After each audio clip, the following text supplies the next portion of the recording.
Hello दोस्तों, नमस्कार। स्वागत है आप सभी का पीके एजुकेशन कोर पर। ये घटना चक्र इंडियन मॉडर्न हिस्ट्री के क्वेश्चंस मैं आपके साथ डिस्कस कर रही हूँ। इससे पहले मैंने 18 पार्ट आपके साथ डिस्कस कर चुकी हूँ मैं। जिन लोगों ने उन वीडियोस को नहीं देखा है उसका लिंक आपको डिस्क्रिप्शन में मिल जाएगा या फिर आप उसे आई बटन में देख सकते हैं। इस और हर क्विज में मैं आपके साथ केवल और केवल 10 प्रश्न ही डिस्कस करती हूँ। तो बिना देर किए हुए हम शुरू करते हैं और बढ़ते हैं क्वेश्चंस की तरफ। पहला क्वेश्चन क्या है? पहला क्वेश्चन मतलब जहाँ तक मैं डिस्कस कर चुकी हूँ उसके आगे, प्राचीन स्मारक संरक्षण एक्ट। देखिए बहुत बार एग्जाम में आता है। अभी आप देखेंगे 2021 के लिए जो भी तैयारी कर रहे हैं, ये सभी के सभी महत्वपूर्ण प्रश्न हैं, वो सभी आपको देखने होंगे।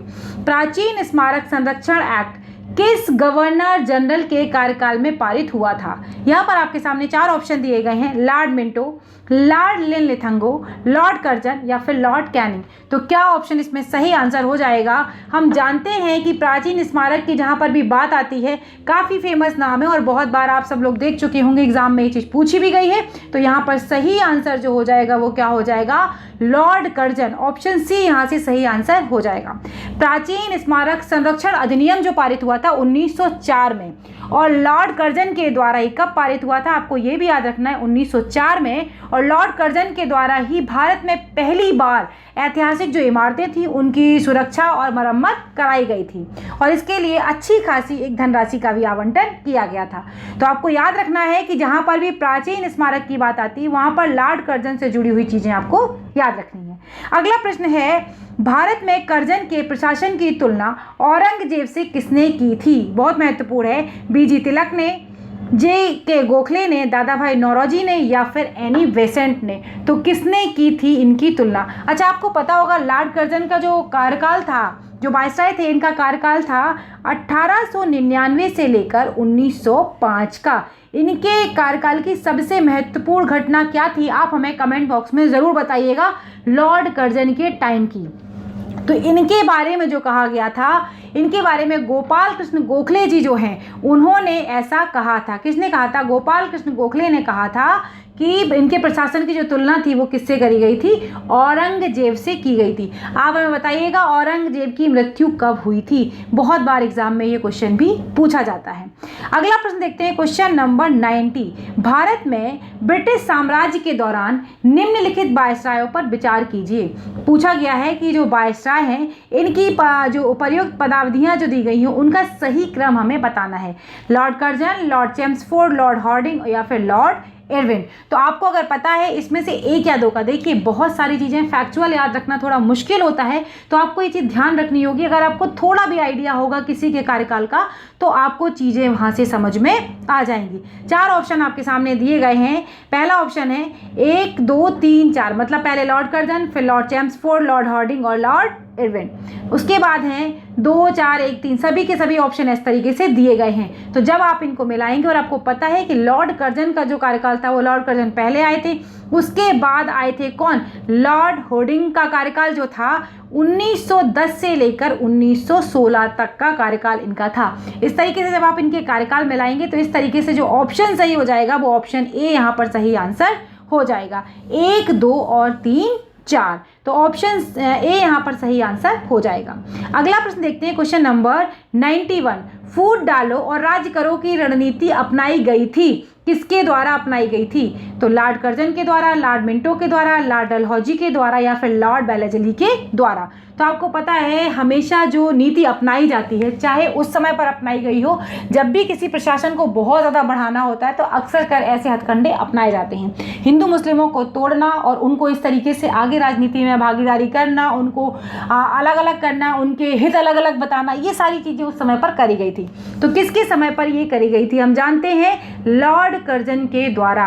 अब आपको कोई भी ट्रिक बनानी है और इसको याद रखना है। आप याद रख सकते हैं कि कर्जन से कट करना, इन्होंने 2 पार्ट में कट किया लोगों को। तो इस तरीके से कुछ भी आप अपनी ट्रिक बनाइए और आपको इसे 100% याद रखना है। सबसे ज़्यादा महत्वपूर्ण जो घटना थी इनके टाइम की वो आप हमें ज़रूर बताएंगे। तो ऑप्शन ए यहाँ से सही आंसर हो जाएगा। अगला प्रश्न देखते हैं, क्वेश्चन नंबर 92। मुझे विश्वास है कि कांग्रेस अपने विनाश की तरफ जा रही है और मेरी यह बड़ी इच्छा भारत में रहते होगी कि इससे शांतिप्रिय निधन के लिए इसका सहायक बनूं, ये किसने कहा था? पहले तो कांग्रेस बन गई थी, बनने के बाद क्या हुआ, जब लोगों को लगने लगा ना कि इसके हित अलग हैं या फिर ये कहीं ना कहीं स्वतंत्रता में अपना योगदान ज़्यादा करेगी, तो लोग जो वायसराय थे वो इस समय पर चिढ़ने लगे थे और चाहते थे कांग्रेस का पतन हर हालत में हो जाए। तो option 1 Lord Lytton, Lord Dufferin और लॉर्ड कर्जन और लॉर्ड मिंटो, इनमें से कौन सा ऑप्शन यहाँ पर सही आंसर है? तो ऐसी बात भी लॉर्ड कर्जन ही सोचते थे और इन्होंने ही ऐसा लिखा था या ऐसा कहा था कि मैं इसके पतन में सहायक बनूं। तो ऑप्शन सी यहाँ से सही आंसर हो जाएगा। अगला प्रश्न देखते हैं, क्वेश्चन नंबर 93। इनमें से किस गवर्नर जनरल ने सबसे पहले पृथक निर्वाचन मंडल की व्यवस्था मुसलमानों को जीतने व उन्हें कांग्रेस के विरुद्ध करने के लिए इस्तेमाल की थी?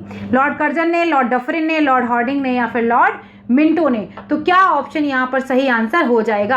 आपको पता है ऑप्शन सही होगा यहाँ पर लॉर्ड मिंटो। अगर आपको याद हो, हिस्ट्री में मैंने जब आपको पढ़ाया था, पूरा मॉडर्न इंडिया पढ़ाया था, वहाँ पर मैंने मॉर्ले मिंटो सुधार भी आपको बताए थे। तो वहाँ पर जाकर अगर आप देखना चाहते हैं तो डायरेक्ट आप जाकर, पूरी सीरीज़ है आधुनिक भारत का इतिहास, वहाँ पर आपको ये सारी चीज़ें मिल जाएंगी। तो ऑप्शन डी यहाँ से सही आंसर हो जाएगा। यहाँ पर मैं बहुत नहीं समझाऊंगी क्योंकि क्यों जो होगी वो बहुत ज़्यादा लंबी हो जाएगी। क्वेश्चन नंबर 94, निम्नलिखित में से कौन भारत का एकमात्र यहूदी वायसराय था? Lord Curzon, Lord Canning, Lord Irwin या फिर लॉर्ड रीडिंग? तो कौन सा ऑप्शन इसमें सही आंसर हो जाएगा? क्वेश्चन नंबर 94 की मैं बात कर रही हूँ। तो लॉर्ड रीडिंग ही एक ऐसे थे जो यहूदी वायसराय थे। इनके कार्यकाल की जो महत्वपूर्ण घटनाएं हैं, चौरी चौरा घटना भी इनके टाइम पर ही हुई थी और स्वराज पार्टी का गठन भी इन्हीं के टाइम पर हुआ था। कई बार ऐसे प्रश्न भी एग्जाम में पूछे जाते हैं। अगला प्रश्न है क्वेश्चन नंबर 95, निम्नलिखित युग्मों में से कौन सा एक सही सुमेलित नहीं है? ध्यान रखा करिए, जब भी क्वेश्चन पूछा जाए सही सुमेलित नहीं के बारे में भी पूछा जाता है। तो देखिए, पिट्स इंडिया एक्ट जो था वो किसके टाइम पर आया था? वारेन हेस्टिंग के टाइम पर। डॉक्ट्रिन ऑफ लैप्स की बात करें डलहौजी के टाइम पर।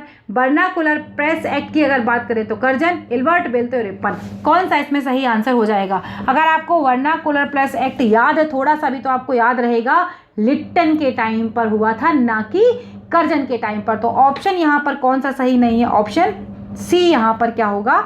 सही आंसर हो जाएगा। अगला प्रश्न देखते हैं। अगला प्रश्न क्या कह रहा है? निम्नलिखित में से कौन सा युग्म सुमेलित नहीं है? यहाँ पर भी देखिए सुमेलित नहीं पूछा गया है।